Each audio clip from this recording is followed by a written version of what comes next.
Hey everybody, this is Creepingdose. This video is going to be about assisting lanes as a jungler. This means covering lanes, ganking, pressure, counter ganking, snowballing, and awareness of the lanes. More on all these 6 tools later in the video. For now, let's just see it all in action. This game that I'm going to show you guys, we have a really passive mid to late game team comp, and I decided before the game even started that my bot lane could handle themselves in their matchup, and that focusing my assistants top and mid would be most beneficial to my team. I really want to get Zac snowballing this game. He is our most powerful early game lane and can really snowball out of control. Vladimir can too, but early it is really hard to gank for him and get a kill.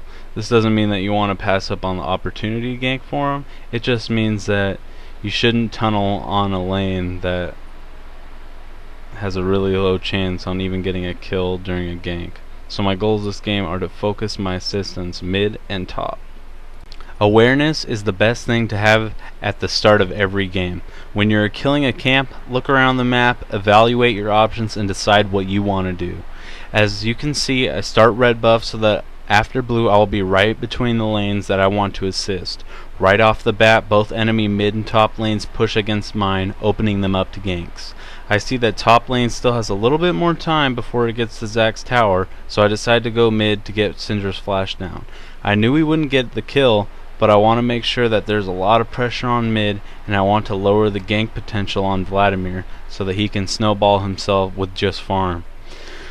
Right after that, I head to top lane to gank Lee Sin because he's still pushing up towards Zac's tower.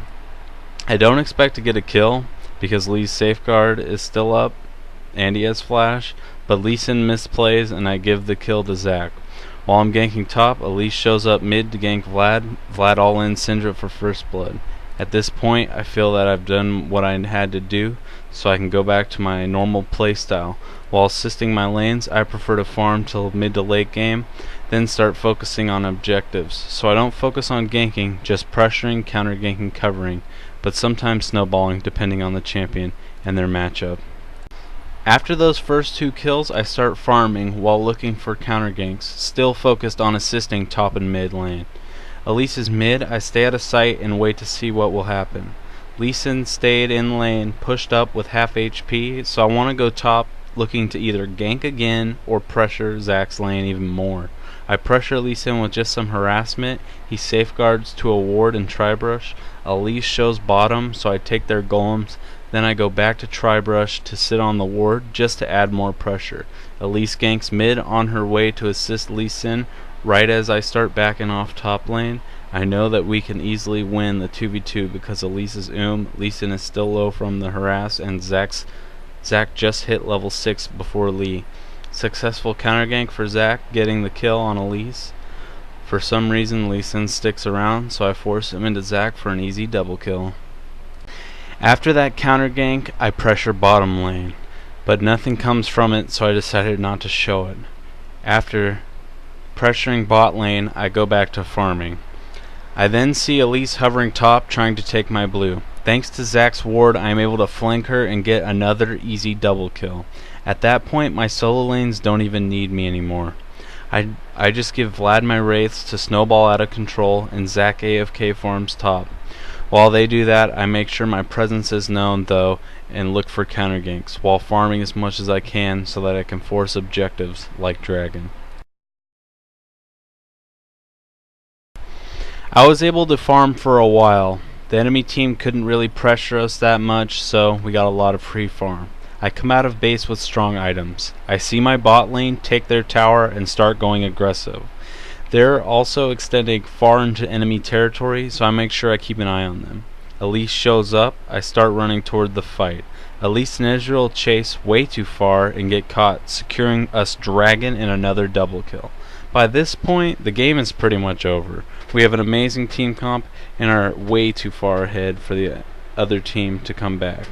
From here, Vladimir and Zac proceed to get a triple kill in their jungle while I go back to farming.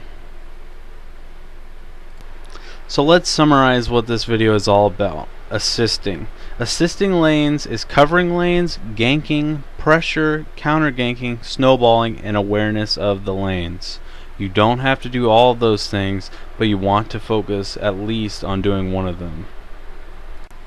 The first thing is covering lanes. This is the most unused skill I have seen in junglers, and I would say it's one of the most important ones. The junglers just don't know how to cover lanes. I can't tell you how many times I've seen junglers doing wraiths while there's a full wave at their tower. This is one of the biggest things, especially for top lane. If your top lane is getting pushed to tower, he can't back, or he's pretty much gonna lose his lane. So you need to make sure you're there to help him push out against the enemy, or to just cover the lane while he backs, especially in mid lane too. If your mid's low mana and getting pushed to lane, just go cover his lane so he can go back to base. You get XP, you get gold. It saves lives. Literally, top lane, I can't tell you how many times top laners die just because they have to stay, or they'll lose their lane because they'll fall behind 20 creeps just for backing once. So go to the lanes, cover them, tell them to back, or help them push out. It helps immensely. Also, helping your teammates push their lanes out right after you gank for them, so the enemy jungler or another lane doesn't just come and kill your teammate, is a really good way to get levels and keep your teammate from dying. Next is ganking. Try to gank for a reason, or for a lane that will need it or could use it the most. And never force a gank. Forced ganks are way too easy to counter gank and will just completely throw the game. Make sure that the opponent is gankable and that you're not going to get counter ganked. If you are and you think you can win the 2v2, go ahead, but just make sure that you do not force ganks. It's just the easiest way to throw a game and or throw a lane for a teammate. Next is pressuring. If you can't gank a lane, then just add pressure.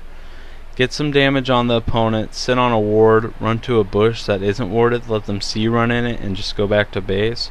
Or push the lane with your teammate. Just remember, when you're pressuring a lane, make sure your other teammates are okay and you aren't in risk of losing dragon or other objectives. Counter ganking requires map awareness, awareness of the lanes, champion knowledge, and matchup knowledge. But generally, if you see your teammate pushing into their tower with no wards and you have no idea where their jungler is, then just go to that lane and just wait. Protect your lanes, assist them, make sure you are aware of the lane you are focusing on assisting, and if he could be getting ganked, just be there. Also, warding the enemy's jungle just lets you see where their jungler is going. I prefer to ward at the enemy wraiths. Next is snowballing. It's just camping pretty much. If your teammate is already ahead and you are just pretty much laning with him, then there's nothing the enemy can really do. To snowball, just over assist a winning lane, and that should snowball your teammate excessively. Usually I only snowball champions that need it or can solo the game with it, like Tryndamere, Ryze, Aatrox, Vayne, etc. But it's up to you. Awareness is part of all these skills. Just make sure you are always looking on your minimap and paying attention to the lanes. Know which way each lane is pushing and know the matchups if you can. Be aware of possible enemy ganks, counter jungling, dragons, free towers, etc. When killing camps in the jungle, use that time to look around and plan out your next move. The biggest tip I can give you right here is, at the beginning of every game, look which way mid lane is coming, and that should tell you right away where their jungler is starting. Be aware of counter ganks from them early levels if you're ganking early, and that should help a ton. Thank you for watching. This was my first video, so let me know what you thought about it. If you enjoyed it, I would appreciate it if you gave it a like so I know. You can check out my other videos or subscribe and wait for the next. Also, feel free to ask any questions in the comment section. Again, thank you all for watching. I hope that this video helps you understand the jungle more or even improves your gameplay. Goodbye.